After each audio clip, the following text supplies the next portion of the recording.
realistically, thank you, Cliff, for the awesome introduction. Realistically, I was a handler. And the benefit of being a handler in Ultimate is you don't really guard it.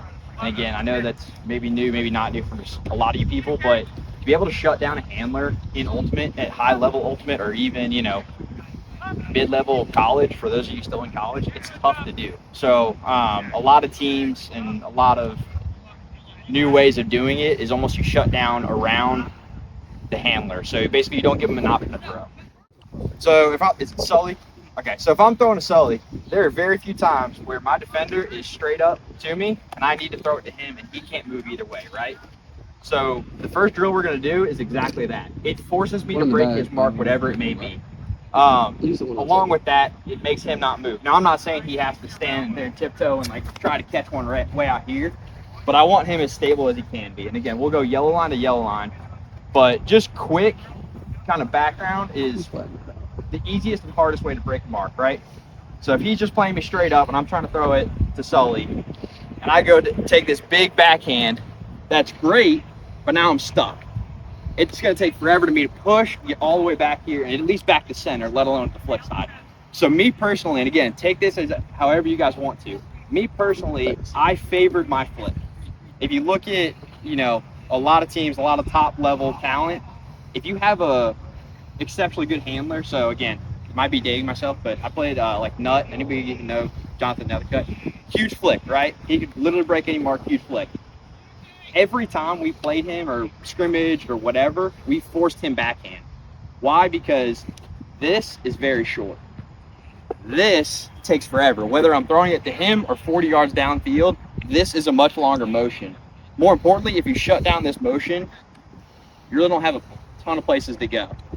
So, along with that, I'm very small for athletics. I'm not overly lanky, so if you take Jacob, if you take me and Jacob, right? Let's say give or take the same height. He might have a couple inches on me. Let's say give or take the same height. He is way more lanky, just longer arms, longer legs. And yes, it's because he's skinnier and I got a little pooch, but he's also, I can just tell he's got much longer legs and arm than me, right? So if he's guarding me, or we'll reverse it, right? So let's say, hypothetically, I'm very lengthy, right? I'm not quick, but I got a ton of length. Cliff, you're a guy like that. Any of you tall guys that just have a ton of length, if I stretch out and he comes with me, I might just have the extra room to still make that throw, right? Now, me personally, I don't. I had to do other things with it, but use your strengths, whatever they may be. I'm small and quick, so that's where I favor. So whenever I was breaking a mark, it was like a quick down movement with a backhand, or just like drop my knees, throw a flick, a little uphand, whatever it may be. Whenever you're breaking a mark, though, you want either a long, fluid motion or just a quick, short throw. Again, find out what works best for you and go with that. For the drill, I want you guys to work everything. So we'll get into more disc shape, that kind of stuff, but really I want to just see your guys throw first and foremost. So we'll pair up in groups of 3, and we're going to set up just like this. You can come a little bit closer and do a real soft mark this time. So I'm going to work as hard as I can. I'm going to break the mark, and then I'm going to go be the mark for Sully. Come up here, just straight up. He's going to break me, all right? Look for hand blocks, look for kick blocks. Again, I'm making this so we're going to see those. So if you get hand blocked, if you get foot blocked, whatever it may be, don't get discouraged. Again, this is the hardest mark to break. This is the one that I'm not giving you another option but to break the mark. There's 2 rules. You cannot go over the top, and by that I mean, real quick, if I have a quick left hand and I'm here, that's not over the top. If I just throw a huge scuba, that's over the top. Does that make sense to everybody? So you cannot go over the top, and I don't want you going through his legs. Those are the only 2 rules I got. Fair? Right. All right, go ahead and get in groups of 3, and we'll just go yellow line to yellow line.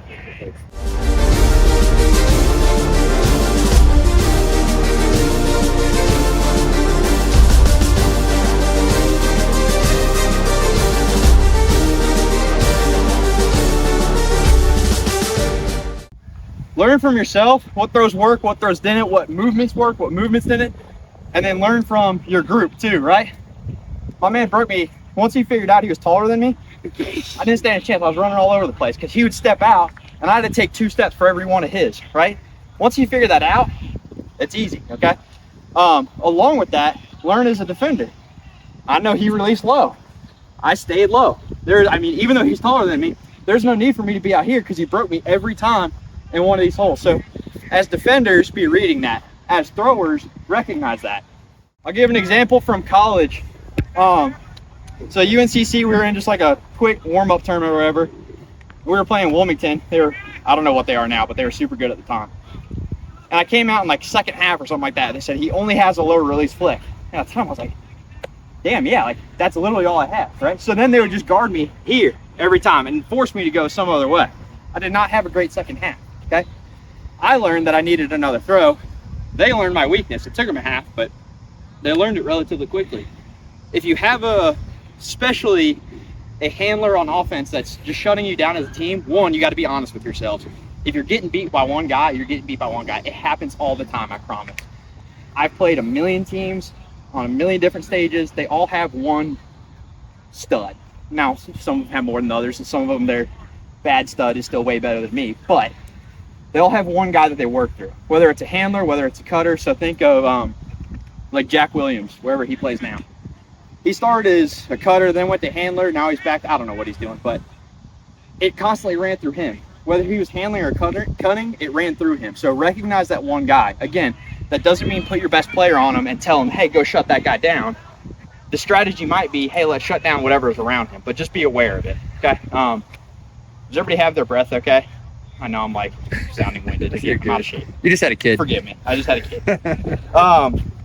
So throwing theory, I'll go through this quickly, but relatively important, especially, night like tonight. It's not a heavy wind by any means, but we'll be able to see the effect on the disc, right? So if I'm hucking this way, pulling this way, whatever, throwing big this way, know that the wind is coming into me and off of my right. If I throw a flick, number one, it's not going to go as far. Number two, once it catches the edge, it's going to carry. Even on a night like tonight, it's really not that windy. It's a beautiful night. It's still going to catch and carry more. Backhand, try to not talk back from the back. Backhand, I step out and throw a huge backhand. OI, outside in, right? The wind is constantly hitting the top of the disc. That means it's not going to come back as far. It's going to go out and sit down. Again, experience is going to tell you how much that's going to go out, how much it's going to sit, how fast it's going to sit, but generally that's what's going to happen to it. Downwind, throwing, again, OI backhand, downwind, off my left shoulder. The second I put that up, it's going to catch and carry forever. Throwing, flick. Again, I'm always speaking OI because I don't recommend IO hucks, personally. It usually means you're trying to break a mark with a huck. Not easy to do, but it happens. OI flick, again, similar thing. The wind is constantly hitting it, so it's going to kind of stay out toward that right side edge, okay? Again, just kind of basic. When you guys are throwing before practice, after practice, on your own, whatever, manipulate the disc. So don't just throw a flat throw to each other. Throw these OIs, IOs, manipulate the disc. Throw a hammer here or there. Again, I'd be lying if I said it wasn't a throw. My group, I threw a couple like short lefty backhands. If I have a lefty backhand about this far, just like our drill, right? And I do one of these, teams will freak out. Oh my gosh, that was a crazy It's not that hard. You guys should develop a 10 to 15 yard lefty backhand for that exact reason, all right? Think of goal line stands. You're the handler and your isolation is right inside the goal line, right? The easiest throw, and again, I'm not saying use it every time, just throw a lefty into space. We're throwing towards this end zone. The disc is there. Middle of the field, relatively easy, right? Your cutter is right here. They're forcing flick, so the defender's here on the guy. He's making a deep shot. It's an ideal look for a deep shot, right? So throw goes out to the right. This guy had him on his back. Again, let's say I kind of exaggerated it. It's more like this in reality. You throw it out to the right, this is way more of a foot race. Or it's not a perfect throw, and this guy has the easier angle on it. So ideally, again, I'm going to draw a line, but let's say it's just a flat throw going right here. Hope you guys can see that line. Yeah, that's good. These guys do now have a foot race to this line. Once they get here, the defender has the edge. Okay, that's if everything is just even, right? I get people are faster and shit happens. So what I've learned over the years, and again, it doesn't need to be perfect, it just needs to be okay, is aim middle to left. Now I will make a caveat, it makes it a harder catch on your receiver, but your defender's here, the guy you're throwing to here, let's say he doesn't have that many yards. Let's say they're relatively neck and neck. If you throw an OI, and again, hopefully you guys can see, that's almost making this arc. One, you give this guy back the edge because he has, let's again, exaggerated, but let's say he has a couple steps. Two, it allows your offensive receiver to keep this guy on his back. All he needs to do is make one step inside, and you can feel the guy behind you. If you trip over his feet, that's a foul. You get the disc. Congrats. If he's faster than you, you box him out. You are allowed to stick, or you're allowed your, what is it, space of play, whatever it is. He's not allowed to run you over, even if he's way faster, way bigger, whatever. If he wants to make a play, he has to come through you or over the top of you. This was my favorite cut, right? I'd be a handler, I'd throw like a little reset over the side, and I would just come around and go. I promise you there's way bigger guys that guarded me. I didn't have a huge vert either, I still don't, but I was able to keep people on my back. Again, I'm a girthy guy, that's what I use, okay? I kept people on my back, and I'd let the disc fall down. There's no reason to make a highlight play. You just want the point. They all count the same whether it looks cool or not. Just take the easy point, right? So that's the biggest thing I wanted to kind of highlight with you guys is this, we call it throw of the future. Again, it doesn't look like the ideal throw. I promise you it is. Your offensive receivers are gonna have to learn a little bit how to actually catch it. But as throwers, that's what you're looking for. Questions on that?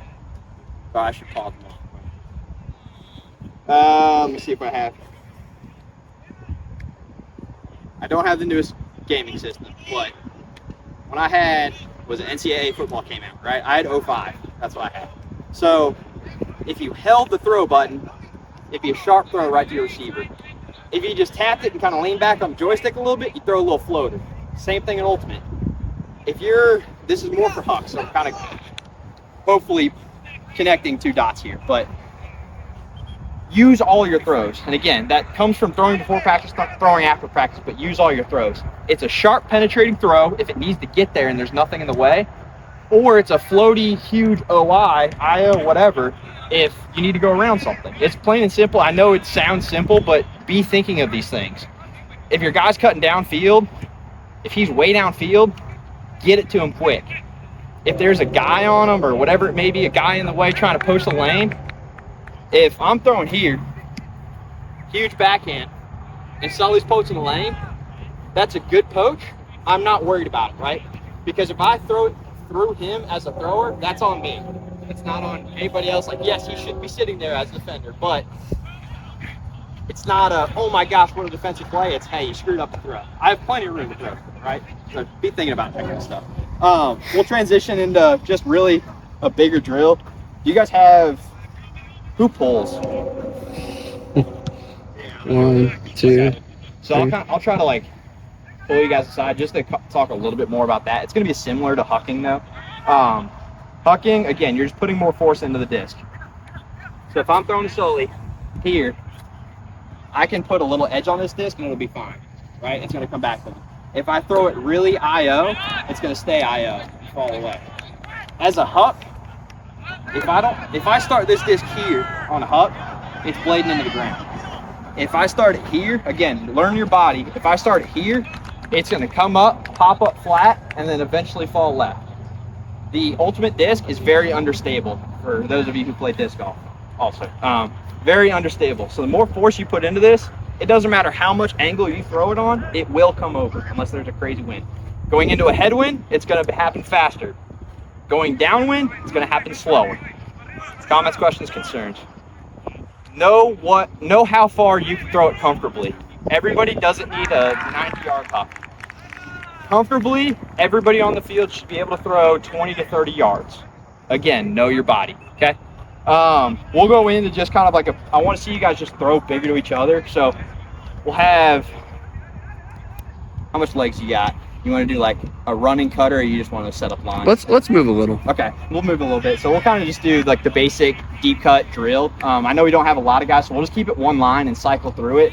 And then pullers, I might pull you guys aside just to talk a little bit, but let's stick with that for now. Deal? Cutters, just make a quick move. Actually, let's back this line up too. Quick move, and then you go downfield. Cutters, throw it when you're comfortable, like this way. There's no need to make them run like 40 yards before you release it. Just let them make a quick move and then go ahead and shoot it. Again, if you guys are more comfortable with your throws and you guys are hookers on the team, you guys are handlers, let that cut get a little farther downfield. If you guys are, cutters, you're working on your throws, whatever, throw it when you're comfortable. That means if Jacob makes a cut and you're not comfortable throwing, just get it to him, right? If you're more comfortable throwing and you're a handler, let him get 20 yards downfield and put him into the end zone. Let him run a little bit, okay?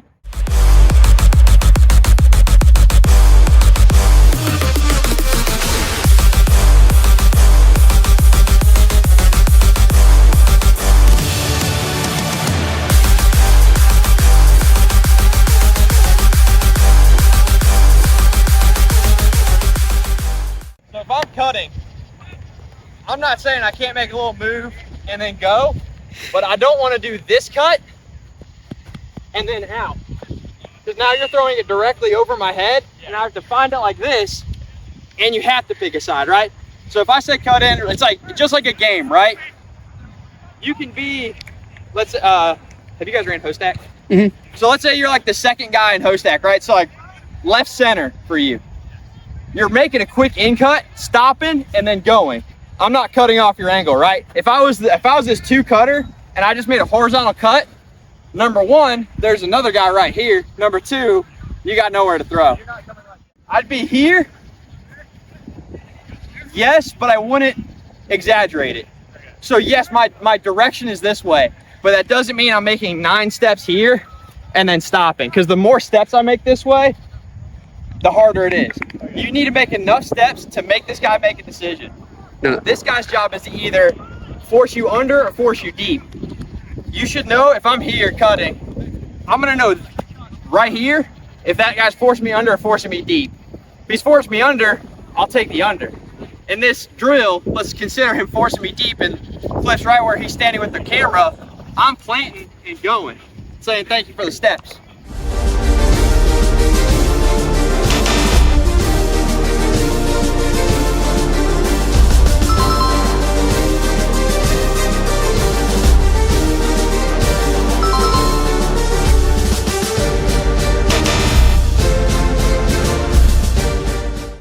If I have a wind like so, when you're pulling, always think of the wind. Always. It's just an exaggerated hook, right? If I'm throwing in this wind, personally, there's the cool shot of I'm gonna start on that cone, throw it all the way out, let it come around, try to throw it around that light pole, make it look cool, right? Then there's the reality. Start middle to right side and throw that same throw. The more downwind you are, the more you blade it. So if this wind is whipping downwind, yes, you're gonna throw it really far if you just throw it. However, as a puller, you're trying to be strategic in where you place it. If you throw a giant blade, and I'm talking like blade, throw a giant blade, one, the second they see it go up, they say, don't catch it, let it hit the ground. Boom, you already got time for your guys to set up, all that kind of stuff. You have the wind helping, so it's gonna push it farther, you're already gonna gain yardage. And ideally, hopefully they do catch it, or they tip it or something, try to block it, and it's gonna get you better field position. But ideally, like that's what it's doing, right? We used to play like that before games. You just throw it as high as you can and wait for it to come down. That's cool, just blade it more. Again, if it's a whipping wind into you, you're not gonna get that great field position to begin with. Put something on the ground that rolls, maybe let it roll out of bounds too, whatever it may be. Let them take it on the sidelines. If they get it half field, because the wind is that bad, you might as well put them on the sidelines, one of the two, okay? So you can throw a couple just to see, but again, I'm not trying to reinvent the wheel with you guys. Just be thinking of the wind, be thinking of what you want to do with this. If it's a dead wind, you want to put it high, and you want to find your angle so that it sits up and stalls. Going to, but that's the thought process of when I'm walking up, and again, I'm still going to start here. I'm just going to throw it really hard, put a ton of height on it, and it's going to come all the way over. Okay. Ideally. The reason I set up here to the right side when I do that is I know my mistake isn't just ripping this thing over and it carrying forever. My mistake is I'm going to throw it out and it's not going to come back and it's just going to sit. First thing I have to see with the horses, because I can't cut the dangerous margin. I'm the middle handler, right? Upfield, downfield. Couple quick thoughts.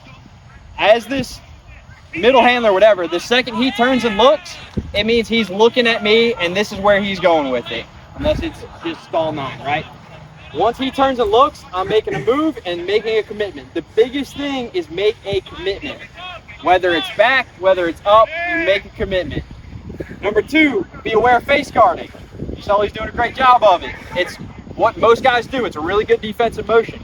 If he's face guarding, a couple steps, and so basically don't move until you get space, right? So he's forcing really hard no around, right? Now you saw he forced really hard no around. All I did, took a couple steps up this way. My guy's face guarding me. He's not poaching the lane. I'm not making any moves like that.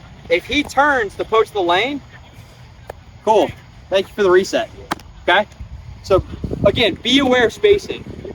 Be aware of face guarding. It's gonna happen, I promise. It's uncomfortable as a cutter or a handler, whatever. It's uncomfortable as a thrower because you're trusting space that isn't always there, right? The second he hears up, his head's turning and his arms are flailing and oh my God, we got to happen, right? So if I see a guy face guarding, personally, one, there's got to be a lot of, oh God. Nonverbal? Trust, thank you. Cohesion, synergy, whatever you want to call it. There's got to be a lot of, I know him, I know what he likes to do, I know where he's going to throw it. The more you guys know each other, the better. If you get a couple good handlers that just know how each other plays, it's a very hard thing to stop. And by that, I mean, that's where I mean, when I talked about earlier, handlers like the hardest position to stop. You don't really stop it, you just kind of contain it. That's why. If you get 3 guys that know what they're doing, look at a bunch of pro teams, club teams now. They take all their cutters from the pull or from the start. Pull goes down there, I'm a cutter, 4 cutters right here, right? They let 3 handlers work at half the field before they even engage anybody. That's what a lot of teams do now. It's because it's so hard to stop. This was basically, you're gonna make a hard in cut to him. Now, I think this was like second practice we talked about, right? You're just making your guy make a decision, opening up his hips, and I'm just gonna come out, and he's gonna throw it around to me. Now, number 1, we are way off the sideline. 2, when you saw him, look how far it is away from me, and this is after he's already caught up. I have all the room in the world to do whatever I want, okay? Ideally, we would love this. Everything has to go right for this to happen. If you have an open shot, just easy around, take it. Please take it. Take all the space you can get. If I can milk it and catch it in the middle of the field here, I'm gonna do it. However, be aware that this outside guy, if you guys are running host stack, has got nothing better to do than to sit as close as he can to this middle defender and wait for a throw like that to happen, okay? So I wanna take as much space as I'm given without getting excessive. And again, this is where you have to know your thrower, you know your teammates, all that. Realistically, I'm looking probably here. This is plenty of space for me, and I'm not worried about getting poached. He's forcing me basically back. He's forcing hard no around. This is exactly how a defense should be set up. So they switched. The first thing I did was come back. Now, do you see him rotate around me? So I'm gonna do this real slow. I start coming upfield, he starts taking away that area.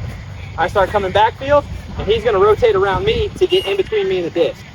Now this is where I wanna be, right? Even if he's straight up with me, if we have communication and I know him and all that, I can make a quick move and here's space, okay? It's be comfortable with uncomfortable throws. Be comfortable with not much space because it's club. It's gonna be tight, I promise. Any club, it's gonna be tight. Very rarely are you just gonna toast a guy every single time. So a mistake a lot of us are making, I think really about the backhand work. A lot of us were cutting behind Smart, which is a pointless cut. Defender doesn't have to work. Smart's going over. The first thing we recognize is secondly, a lot of us are cutting. Big rotating compass. We turn our bodies around real slow. Run as fast as you can. Got no visual information. 0 data. And then we hear an up call. We're like, fuck, we're looking around, we're looking up our form. There it is. And then we try and get it. Think about an outfielder, Major League Baseball, how they run and track a ball. Same way you need to make your deep cut. Plus, you're already on the same page, or you see the throw go up beforehand. You know where it is with your predictability. So if I'm cutting under and this backhand side, and I'm out, I know the disc is coming in on this side. So even if I do turn my body all the way, I know where the disc is, which way to look to find it. Because I've already acknowledged the mark, cut the correct side. And then I know, hopefully, when I find it, I'm going to be leaning this way, getting that defender on my back. A lot of us want to run just like this. But an athlete's going to run their practice down. I'll do it. Come under, shuttle out. Again, even if he sees it, he'll see it late. Again, let's say this is all the space he has. He's space guarding. Yeah, he's going to be kind of doing one of these, but he doesn't have the best vision of it. All he has to do is surrounding space. This is where you space. He doesn't let it flow a little bit. Put me out there. It's 5-10 yards. I'm in the middle of the field. I'd rather lose 10 yards in the middle of the field than be stuck on the fight. Other questions? Yeah. No, I want some mark down D. I want tough throws. Again, the harder we go on defense at practice, I know you guys are hired for the tournament. The harder we go on defense at practice, the easier turns you get. You're going to see, and it's the reality of what works, right? The best part about practice is if I make a super cool move and I just run into his chest, that move probably doesn't work. I'm not going to do it. Right? If I burn him 6 times in practice, I'm like, yeah, something worked. Let's keep doing that. So I'll kind of go over like the high points, and then feel free to ask as we go along or at the end. I don't care. Overall, really good practice. I know it's more talking than you guys are used to. I hope that you guys took a little bit out of it. Again, I'm not sitting here trying to reinvent the wheel. I'm not give the ultimate. I just pass along information that I know and what I figured out worked for me. I talked with a couple of you guys individually, but I'll say it to the group too. Similar to like ball golf, right? So everybody talks about like how this feels, like, oh, the club feels like it's doing this. I'm going to tell you guys about how I feel and how I like to do things. Don't forget, ultimate is a very creative, very fluid sport. Use what you guys like to do, right? Sully talks about he likes to pull inside out. I like to pull outside in. Just that's preference, right? He knows his strengths. Use your strengths. I'm a short, stocky guy who's kind of quick. I use that as a handler spot. I went up against another handler who's 6'4" and almost hand blocked me every time and made 2 moves and got out of the way, right? He's lanky. Use your strengths. Be aware of your strengths and be aware of your weaknesses. It doesn't mean you can't use them or you can't get better at them, but it's kind of like, what is it, the math prodigy. Why is he learning how to use cursive and how to spell and all that? He's a math prodigy. Go do what you know. You still need to learn how to read, but go do math, right? That's kind of the way I look at it. I'm not going to sit here trying to improve my 50-inch vert so I can go sky everybody. I can have a 50-inch vert. I'm still 5'10". I'm not going to roof a guy who's 6'6" with a 10-inch vert. That's just not going to happen. Sorry. I'm not going to dunk a basketball. I'm okay with it. It'd be really cool. Give me a tennis ball, I'll get up there, but that's just the reality of it. You might get a soccer ball. You might get soccer. Keep it. They don't deserve it. No, they don't.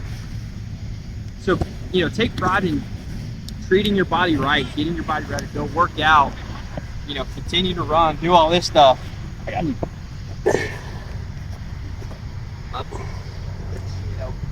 Work out, run, do all this stuff, get your body better for these tournaments.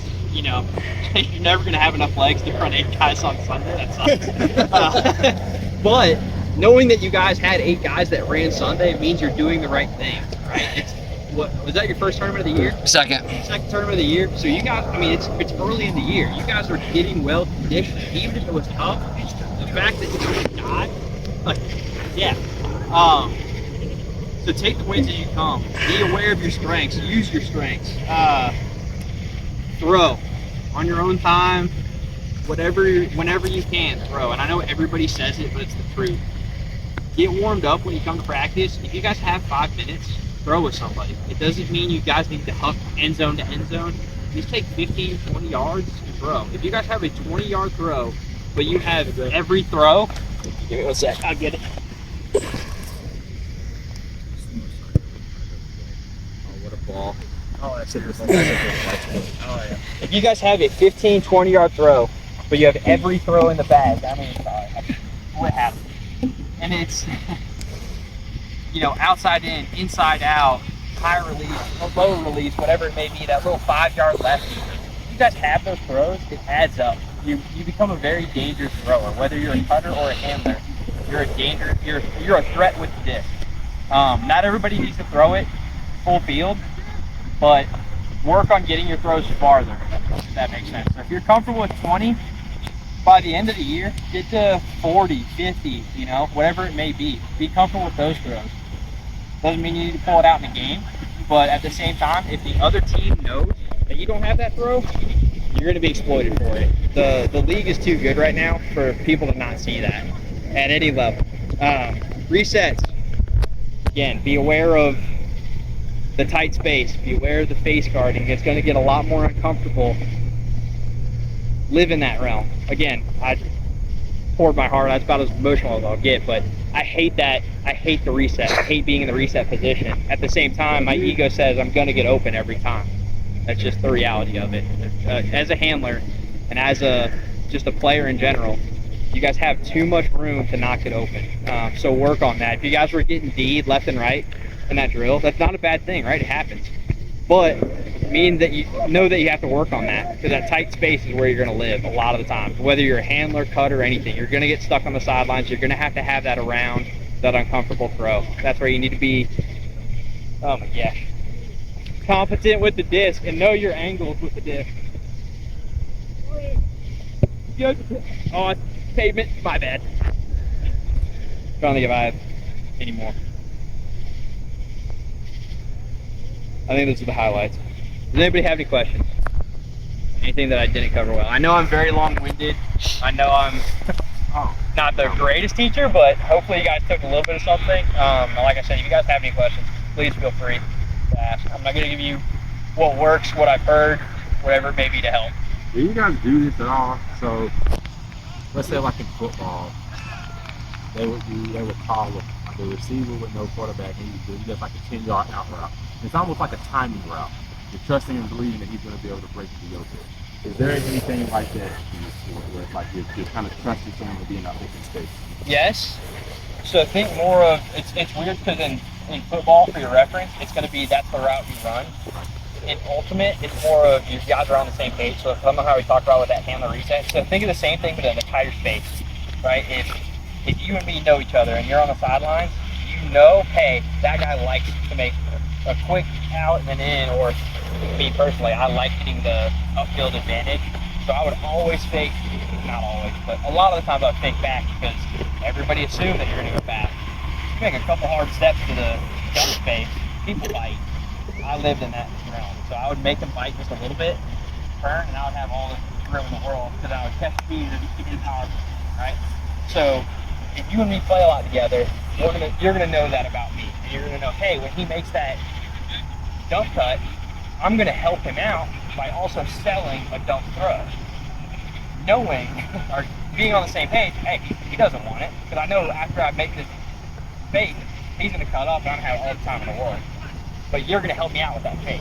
So yes and no. Similar to, or unlike football, there's no routes. So think of it more as, what do people use for host stack, like pistons, right? So think of 1, 2, 3, 4 for your cutters going across.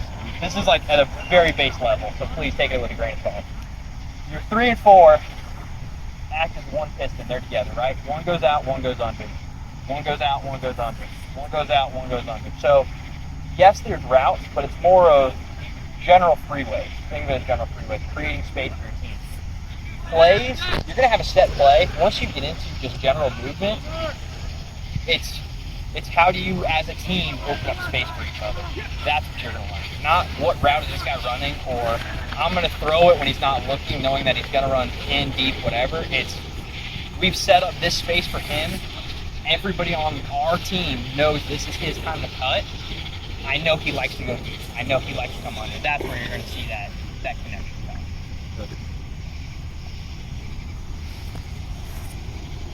Any other questions? Thank y'all for having me. I appreciate it. Yeah, round of applause, man.